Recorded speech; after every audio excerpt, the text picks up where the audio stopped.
pupil at the Catholic school, Ekpoman. He returned to Okwado in Ondo State in 1939, where he attended St. John's, which was then called the CMS School, until 1940. He was also a pupil of Swedenborg Memorial School, Owo, and St. Stephen's School, Efonlalaye Boats in Ondo State from 1940 to 1943. In 1944, he gained admission to Immaculate Conception College, that is ICC in Benin City, Edo State, and completed his secondary school education at St. Patrick's College, Asaba, in the year 1948. Then other educational institutions attended by Prof Alli at the School of Agriculture, Ibadan, in 1948, and School of Medical Technology, Deoyo Hospital, Ibadan, 1953 to 1960. In that same year, 1960, he proceeded to the United Kingdom, where he did a postgraduate course in neuropathology at the University of London in 1961 to 1966. He also studied at the University of Birmingham, also in the United Kingdom, from 1971 to 1974. Among his academic qualifications are the MBBS in 1960, and doctorate in pathology in 1965, and DC pathology in London 1966, FMSc pathology in Nigeria. 1970 he got MRC pathology in England 1972, and FWACP 1975. Man, that man was loaded. Educational opportunities for all. Hence, at the foundation stone laying ceremony of the then Bender State University, which is now AMBROSE Alli University, which is AAU Ekpoman, named after him, Professor Alli said, and I like to quote, he said, when you educate a child, you educate a nation. And we have seen that today. When you educate the body and mind, you have an effective instrument for social and economic development. Education is a platform for progress. It is the foundation of life itself. I think you should put your hands together for that quotation. We have well over hundreds of thousands that pass through that academic institution today. If I were to continue to name so great, eminent personalities all over the world that were product of that great institution, I believe by 12 midnight we'll still be here. But I will not do that. Between October 1979 and March 1980, Professor Alli's administration established 80 new secondary schools in the States, in addition to 187 already in existence. Approval was also given for the establishment of 338 new secondary schools in all parts of the state, in such a way that no pupil would thenceforth travel more than 5 kilometers from his home to attend a secondary school. What a vision. Round of applause for him, please. By the new dispensation, some local governments in the state with just 6 secondary schools, before he was elected governor in 1979, when he was sworn in as the first executive governor of the then Bender State. And this made it possible for every pupil who had completed primary 6 to attend secondary schools.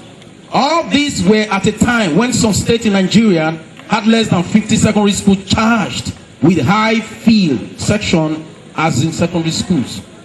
The rationale for the establishment of this secondary school was the need to place pupils in the secondary schools nearest to their homes, so that while Professor Alli government made a significant cutback on student housing provision, enough grant was created for the release of resources to develop learning facilities and programs, and for pupils to socialize simultaneously. Impunity for the individual was embedded in the concluding part of his address on that occasion. By the establishment of the Bender State University, which is now AMBROSE Alli University, AAU Ekpoman, we will ensure the development of intellectual capacities of individuals to understand and appreciate their environment, and the acquisition of both physical and intellectual skill, which will enable individuals to develop into useful members of the community. Governor Alli firmly believed that the development of intellectual capacities of individuals' capacities could promote a more reliable and enlightened public opinion, which could be used to plan for rapid social and economic development. Professor Alli's concept of regularized opportunity for the individual was not confined to the educational sector alone. Services and drugs at state-owned hospitals were free during his administration. I wonder whether such policies can be implemented again. A round of applause for him, please. Furthermore, the payment of flat rates, which hitherto had been the greatest threat and source of defeat to the rural dwellers, was abolished. Flat rate tax had been used as a tool of political oppression in past civil regimes, but Professor Alli abolished it to eliminate once and for all its use for negative ends. Professor Ambrose Alli has since passed away, and before his death, he was married and he had 4 children. May his gentle soul rest in perfect peace. A round of applause for him, please. Thank you very much.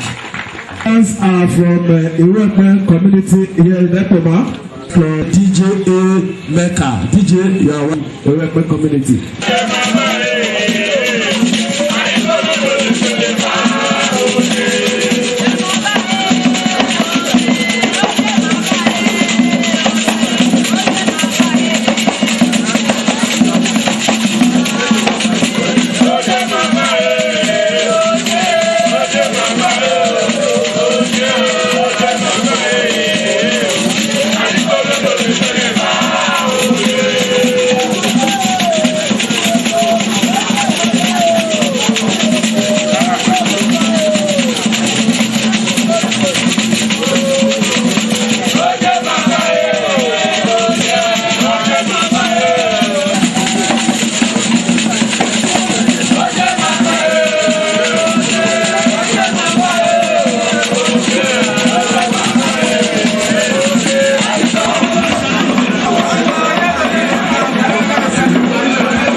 Their son who passed on some years back, and their son that has made an impact or contributed to the development of the society, not just the Mado community, but the Dempende state in general, which is now Edo Delta. Thank you, sir. Thank you. Okay. Do you have more things to add?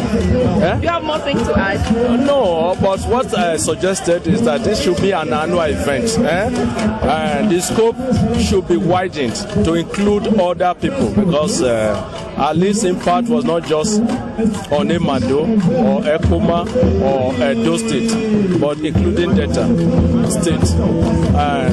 If the scope is widened, it should be, the 2 states should be involved, because its legacies they still persist on and they have outlived him. In terms of human development, I think it's unraveled so far. And one thing, Nado, but during the time of Alli, we had free education at all levels, and you can hold Alli to it, and he did it. You had integrated rural development. We spoke about electricity. We spoke about establishment of schools and all that.